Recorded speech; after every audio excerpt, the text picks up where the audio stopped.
Hi guys, welcome back to Character Design, a Tuts Plus premium course. I'm Ian Yates, and in this very brief video we're going to talk about the big eyes fallacy. Now, we've spoken previously about exaggerating features for effect and focusing the user's attention on a dominant mass, but one obvious feature which is often exaggerated is the eyes. Anyone who's ever drawn a cartoon character, however basic, will likely have added large eyes for cartoon emphasis. This is fine.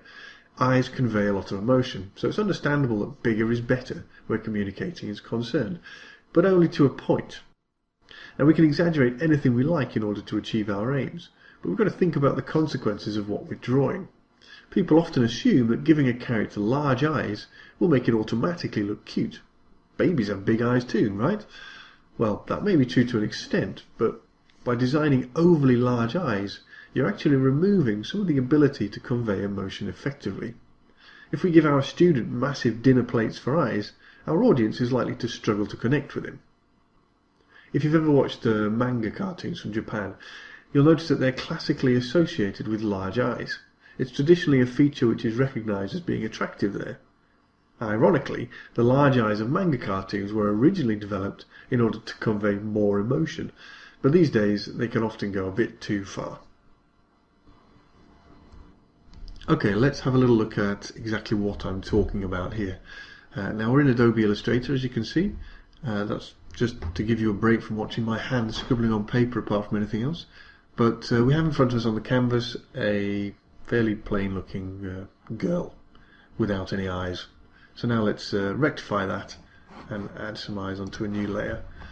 I'm not going to go into too great a detail about exactly how I'm doing things. This is more to illustrate the point of the effect eye size can have on a caricature. Let's give that a dark outline, the largest stroke, and then I'll add a fairly standard looking iris like so.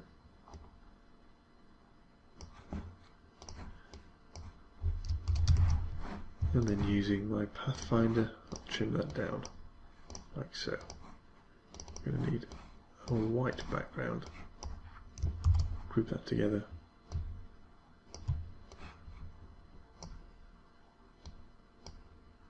Now,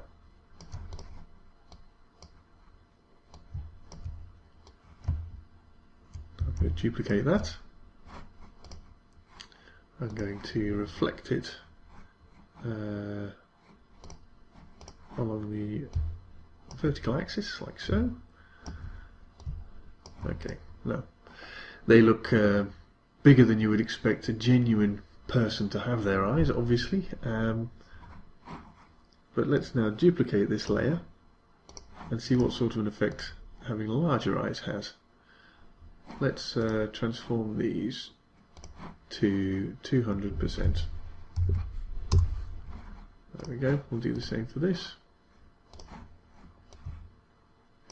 And obviously our positioning has to be altered, but that's not beyond the realms of cartoon properties. That's perfectly acceptable. Let's now duplicate that again, and I'm going to transform that once more, like so. That's a little bit too big. And actually, while I'm in here, what I'm going to do is increase the size of this iris, ungroup that, trim the iris once more. And actually, what's quite common when eyes get really big is just to show how juicy and shiny they are. So I'm going to add a couple of little typical reflective shiny circles in there. Okay, so that's that one. I'm now going to not rotate it, flip it. Of course,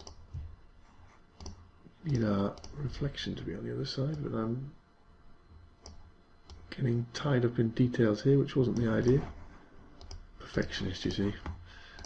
Alright, now this looks far more typical of sort of manga cartoons that you'd be familiar with seeing. They're big. They suggest that she's, I don't know, quite a cute character, but if you compare them to our original, and then perhaps even the second one, you'll notice that as you go bigger and bigger, you start to lose the ability to actually communicate effectively what she's